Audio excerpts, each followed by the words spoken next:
नमस्कार दर्शकों, बहुत बहुत स्वागत है आप सभी का हमारे विशेष कार्यक्रम दिशा धाम में। मैं हूं आपके साथ निशा। दर्शकों, दिशा धाम एकमात्र ऐसा कार्यक्रम है जिसके साथ जुड़कर आप अध्यात्म की ओर बढ़ सकते हैं। अध्यात्म की ओर बढ़ते हुए आप जीवन में बदलाव कर सकते हैं। आप जीवन में अगर नेगेटिविटी का शिकार हो चुके हैं, अगर आपके आसपास नेगेटिव लोग हैं या आपके आसपास का माहौल नेगेटिव है, या फिर आप खुद ही नेगेटिव होते चले जा रहे हैं लेकिन आप पॉजिटिव होना चाहते हैं, माहौल पॉजिटिव चाहते हैं, लोग पॉजिटिव चाहते हैं अपने आसपास, तो आप इस कार्यक्रम से जुड़ सकते हैं। क्योंकि इस कार्यक्रम से जुड़ने के बाद आप अपने जीवन में पॉजिटिविटी को यहाँ महसूस कर पाएंगे और अपने जीवन में निश्चित रूप से बदलाव आप ज़रूर महसूस कर पाएंगे। तो चलिए अपने आज के विशेष कार्यक्रम को आगे बढ़ाते हैं और मिलकर स्वागत करते हैं गुरु माँ तपेश्वरी नंदा जी का। गुरु माँ, बहुत बहुत स्वागत है आपका। तो दर्शकों, अपने आज के विशेष कार्यक्रम को आगे बढ़ाते हुए बड़ा महत्वपूर्ण प्रश्न आज गुरु माँ से हम पूछने जा रहे हैं, जो दर्शकों की जिज्ञासा है और आप सभी मेरे साथ इस प्रश्न को पूछना चाहते हैं। गुरु माँ, मेरा प्रश्न आपसे यही है, जिस तरह से कई लोग हैं जो इस कार्यक्रम के बाद लगातार हमें मेल करते हैं, आपके पास भी पहुंचते हैं, उनका सवाल यही होता है कि वो गृहस्थ जीवन में हैं। क्योंकि ज़्यादातर महिलाएं जो गृहस्थ जीवन में है या पुरुष जिनके पास बिल्कुल समय नहीं हो पाता, ऑफिस का टाइम ऐसा होता है कि वो अध्यात्म की ओर बिल्कुल ध्यान ही नहीं दे पाते, लेकिन उस ओर बढ़ना चाहते हैं। तो ऐसा क्या करें कि वो चीज़ों को बिल्कुल मैनेज कर सके, अपने गृहस्थ जीवन को भी, ऑफिस को भी और अध्यात्म को भी? देखिए निशा जी, यहाँ जो है अगर मैं बात करूँ तो इस तरह के व्यक्ति बहुत ही होंगे, क्योंकि यहाँ सभी श्रेणी के व्यक्ति हैं। किसी के जीवन में जो है इतने संघर्ष हैं कि उनको समय नहीं मिलता है कि वे अध्यात्म की तरफ ध्यान दें, और कोई कोई व्यक्ति ऐसे होते हैं कि समय होते हुए भी उनका शरीर साथ नहीं देता या मन की स्थिति ऐसी नहीं है कि वो उस अवस्था तक पहुँच सकें कि हर प्रकार के कार्य को वो एक साथ कर लें। क्योंकि यहाँ जो बात हम कर रहे हैं, जो हमारी चर्चा है, वो ये है कि क्या गृहस्थ में रह के हमें करना है। क्योंकि गृहस्थ में यदि आप हैं तो गृहस्थ में रहते हुए आपके संसारी कार्य, आपका समाज, आपका परिवार, आपके बच्चे, पति पत्नी, आपके बहुत सारे ऐसे कार्य हैं जिनमें आपको समय निकालना संभव ही नहीं है। लेकिन मैं यहाँ बताऊँ कि अगर आप कुछ भी कार्य परमात्मा के नाम पे करते हैं, अगर आप खाना भी बना रहे हैं तो उसको भी आप अपना कर्म बनाएंगे तो वो कर्म आपका कर्म योग बन जाता है। आप अगर वस्त्र धो रहे हैं, जैसे अगर महिलाओं की मैं बात कर रही हूँ, वस्त्र धोते हैं तो उसको आप एक बोझ ना समझकर आप वस्त्र धोने में लगे रहें तो वो आपका जो है योग बन जाता है। तो एक होता है कर्म जिसको हम अपनी जिम्मेदारी समझकर कर रहे हैं, और एक होता है जिसको हम परमात्मा ने हमें ये काम दिया है और इसको हम परमात्मा के द्वारा दिए गया कर्म समझ कर करते हैं, तो वह कर्म योग हो जाता है। तो ये भी एक प्रकार का आपका योग ही है।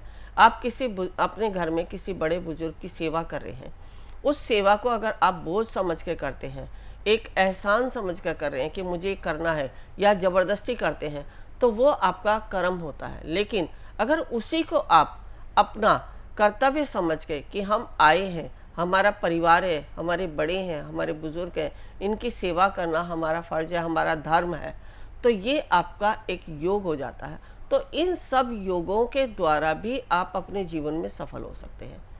इसके अलावा दूसरी श्रेणी के लोग होते हैं जो जीवन में बहुत कुछ करना चाहते हैं, जिनकी अपनी जिज्ञासा होती है कि वे लोगों का कल्याण कर सकें। वो जीवन में ऐसा कुछ गेन कर लें कि जिससे वह जो है अपने जीवन में आगे अपने आप को भी सफल बनाएं और दूसरों का भी कल्याण करें। तो यहाँ मैं ऐसे लोगों को दो श्रेणी में बांटती हूँ। एक तो होते हैं जो गृहस्थ में रहते हुए हीलिंग कोर्सेज को सीखकर अपने आप को, अपने परिवार को, जो कि अभी हमने अगर सेवा की बात की, कोई उनके परिवार में कोई पीड़ित है, किसी को किसी भी प्रकार का दुख है, या अपने रिश्ते या अपने साथ काम करने वालों को यदि कोई किसी प्रकार का दुख है या कोई भी परेशानी है, या क्योंकि परेशानी और दुख कह के नहीं आते, अचानक आते हैं। अच्छा सा सब कुछ सही चलते हुए भी अचानक कब किस समय क्या दुख आ जाए ये हमें नहीं मालूम। तो ऐसी अवस्था में हीलिंग कोर्स को यदि आप सीखते हैं और हीलिंग कोर्स के द्वारा जब दूसरों को हील करते हैं तो उसके परिणाम आपको एक तो प्रसन्नता देते हैं, आपको आत्मिक शांति देते हैं। दूसरा, वो व्यक्ति जो पीड़ा से, शरीर की पीड़ा से या दुखों से पीड़ित है, वो अपने दुखों से मुक्त होता है, शारीरिक कष्टों से मुक्त होता है। क्योंकि जब हम किसी को सुख देते हैं तो हमें जो आंतरिक शांति मिलती है वो वही व्यक्ति जान सकता है जिसके मन में हमेशा दूसरों को सुख देने की इच्छा होती है। अगर किसी व्यक्ति का ऐसा मन का विचार ही नहीं है कि मैं किसी को सुख दूं, सिर्फ अपने ही सुख की सोचे, तो वो व्यक्ति जीवन में कुछ भी नहीं कर सकता। मैंने ऐसे ऐसे व्यक्ति देखे हैं कि जिनका जो है रात दिन उनके मन में जो है दूसरों से ईर्ष्या द्वेष का भाव बना रहता है। वो सुबह उठते ही ऐसे ऐसे मैसेज करते हैं कि दूसरों को लगे कि ये सीधी बात हमारे ऊपर कही जा रही है। क्योंकि अब ये क्या है, ये एक संकेत है कि वो व्यक्ति हर समय उसके वही विचार चल रहे हैं जो एक ईर्ष्या के होते हैं। तो एक तो वह ये विचार कि इन विचारों से बाहर निकलने के लिए यदि आप स्वयं को एक अच्छे लोगों के साथ बैठाना शुरू कर दें जो आध्यात्मिक है, धर्म की बातें करते हैं, तो ऐसे लोगों के पास जब आप बैठते हैं तो आपके विचार एकदम परिवर्तित हो जाएंगे। ये तो हुआ हमारा संग और साथ का। अब इसके अलावा जो हमारा हीलिंग कोर्स है, वो हीलिंग कोर्स यदि आप सीखते हैं तो आप हीलिंग कोर्स से आगे बढ़ते हैं, आपकी आध्यात्मिक उन्नति होती है। अब हीलिंग कोर्स में भी सबसे पहला जो विकल्प है वो अगर आप अपने लिए कर रहे हैं तो सर्वप्रथम एक तो गुरु की दीक्षा तो मैंने महत्वपूर्ण बताई है। दूसरा, इसके साथ साथ यदि आप गुरु की दीक्षा नहीं ले सकते हैं तो विजेता यंत्र धारण कर सकते हैं। विजेता यंत्र भी अगर धारण नहीं कर सकते तो भगवान शिव को ही अपना गुरु मानकर उनके द्वारा जो हमारी मुद्राएं हैं उनका अनुसरण करके अपने जीवन में शारीरिक सुगठता या शारीरिक इंटरनल जो परिवर्तन होते हैं, जैसे हमारा खान पान का, ये हमारा परिवर्तन इन मुद्राओं से होता है। इसके बाद फिर जो है लामा फेरा जो है आपके जो आध्यात्मिक ऊर्जा है। अभी हम बात करते हैं हमेशा तनाव मुक्त होने की, भूत प्रेत तंत्र मंत्र टोना टोटका से मुक्त होने की, नेगेटिव एनर्जी से बाहर निकलने की। लेकिन लामा फेरा आपकी कुंडलनी शक्ति जो प्राण ऊर्जा है उसको भी जागृत करता है। जैसे हमारे लामा फेरा में कथा कही गई है कि ये जो हमारा लामा फेरा भगवान बुद्ध के द्वारा कैसे बना, किस अवस्था में थी वो महिला कि जिनको उनकी कुंडलनी शक्ति को उठाकर हृदय पे लाकर छोड़ दिया, और फिर जब उनसे पूछा गया कि आपने जब कुंडलनी शक्ति को उठा ही दिया था तो इसको सहस्त्रार से पार क्यों नहीं किया। ये सारे कारण इस लामा फेरा पद्धति से हमें प्राप्त होते हैं। यानी हमारी ओरा को क्लीन करके हमारी प्राण ऊर्जा को ऊपर की तरफ भी उठाता है, जो हमारी आध्यात्मिक ग्रोथ कराता है। अब इसके अलावा दूसरी श्रेणी के जो लोग हैं जो पूर्ण आध्यात्मिकता की तरफ जाना चाहते हैं, जो सिद्धियों की तरफ जाना चाहते हैं, जो साधना की तरफ जाना चाहते हैं, जो मेडिटेशन करना चाहते हैं और बहुत कुछ ऐसा अचीव करना चाहते हैं कि जिससे जो उनके ऊपर नेगेटिव प्रभाव आते हैं उनसे कैसे अपना बचाव करें, तो इस तरह के व्यक्ति भी अपने गृहस्थ जीवन में रहकर इन सब चीज़ों को सीख सकते हैं। अगर मैं अपनी संस्था की बात करूं, जो कि मैं बताती हूं कि फुल आध्यात्मिक एनर्जी को गेन करने के लिए हम क्या करते हैं, कैसे कैसे हमारे पास विकल्प है, इन सब के लिए मैं अगर बात करती हूं तो आप अगर महीने में 3 दिन भी कोई क्रिया को सीखते हैं और फिर 21 दिन उसका अभ्यास करते हैं, यहाँ आपको अपने गृहस्थ जीवन में रहते हुए सिर्फ अपने 2 से 3 घंटे का समय आपको रोजाना देना होता है, या जो आप क्रिया कर रहे हैं उसमें समय निश्चित होता है कि इस क्रिया के लिए आपको इतना समय देना है। आप अपने इंजॉय के लिए समय निकालते हो, अपने खाने के लिए समय निकालते हो, घूमने के लिए समय निकालते हो। यदि एक आध्यात्मिक व्यक्ति है तो वह अवश्य इन सबको सीखने के लिए समय निकाल ही लेता है, और जब वह इस प्रकार का समय निकालता है और इन शक्तियों को गेन करता है तो उसे पता भी नहीं चलता कि उसके गृहस्थ जीवन के समस्त कार्य कब और कैसे पूर्ण हो गए। अब अगर मैं अपनी ही बात करती हूँ तो मैं भी गृहस्थ में ही हूँ, गृहस्थ में रह के ही सारी शक्तियों को गेन किया है।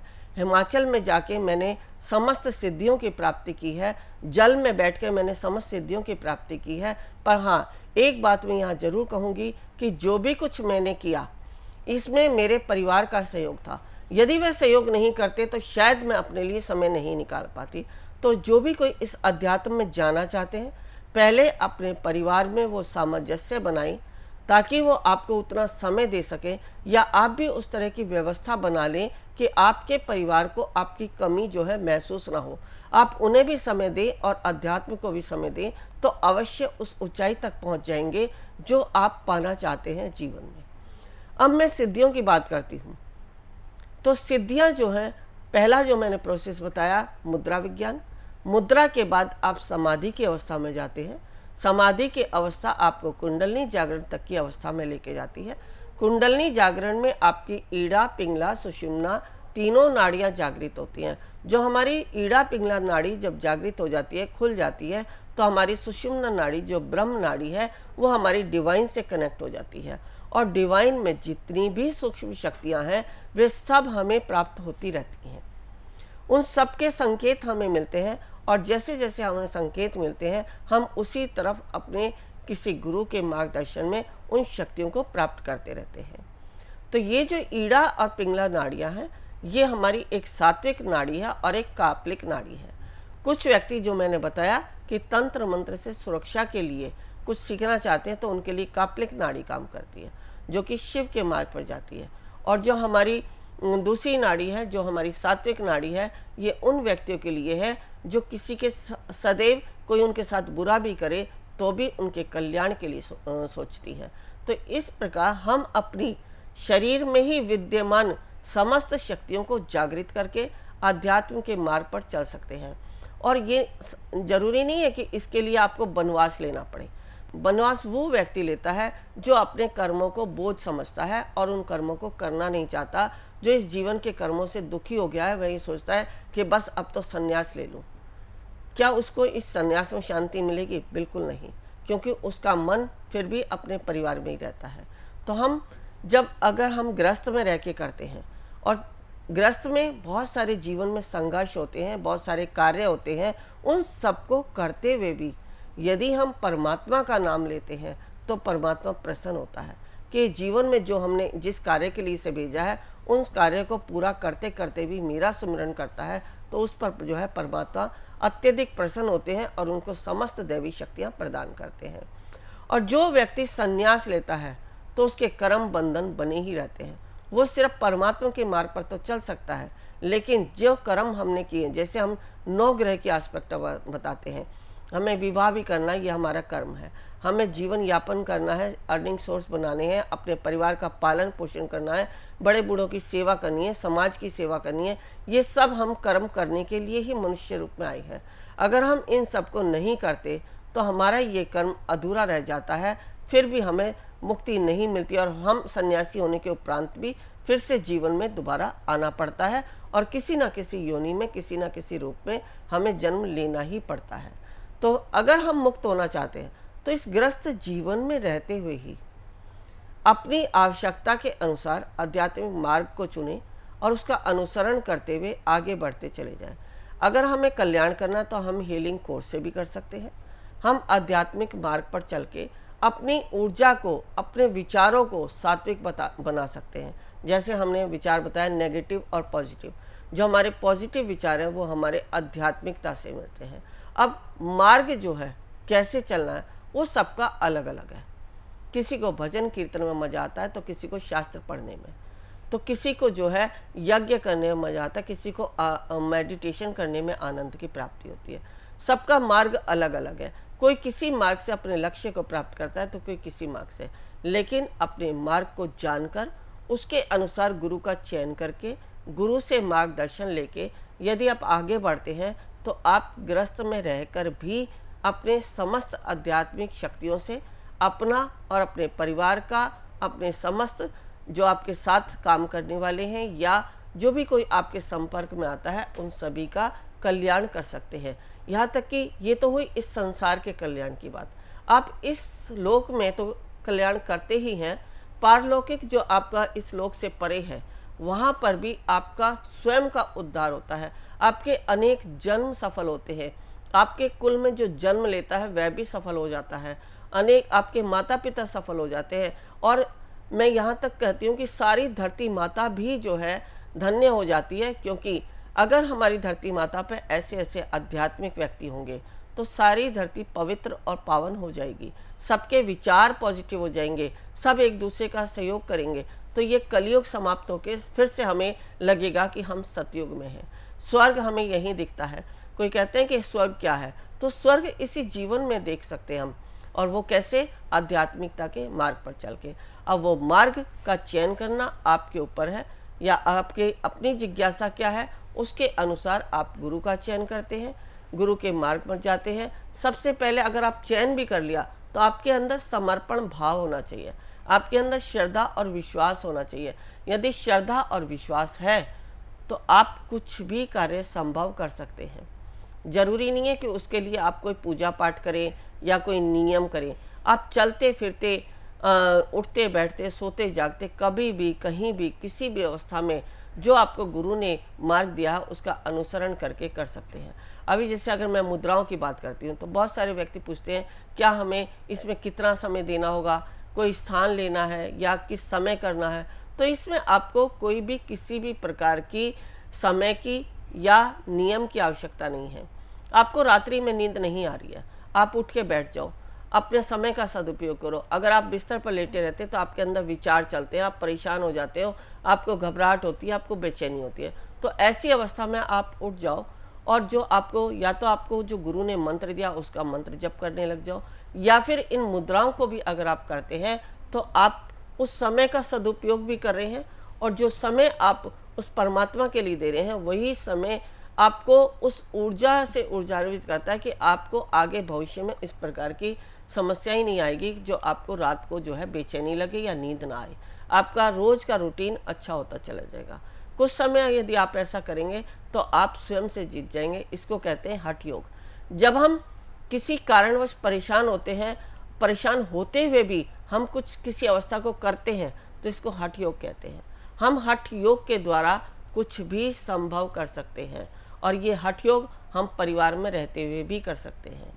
इसके लिए हमें किसी संन्यास की आवश्यकता नहीं है, किसी वन स्थान की आवश्यकता नहीं है, या घर छोड़ के जाने की भी आवश्यकता नहीं है। आप घर परिवार में रह के समस्त आध्यात्मिक शक्तियों को प्राप्त कर सकते हैं।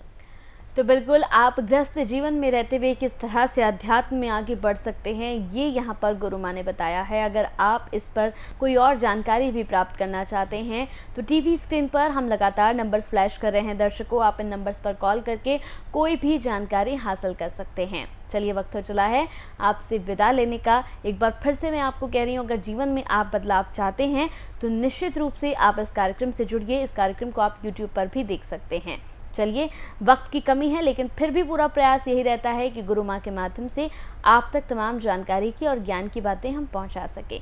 बहुत बहुत शुक्रिया गुरु माँ आपका, आप जुड़िए, आपने इतनी अच्छी बातें बताई, बेहद शुक्रिया आपका। नमस्कार।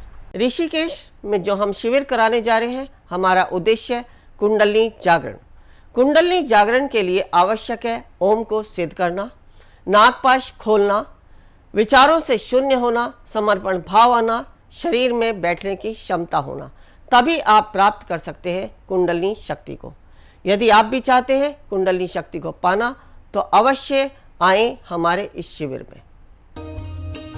गुरु माँ तपेश्वरी जी बढ़ाए एक कदम अध्यात्म की ओर और पाएं स्वस्थ शरीर, संपन्नता व एकाग्रता।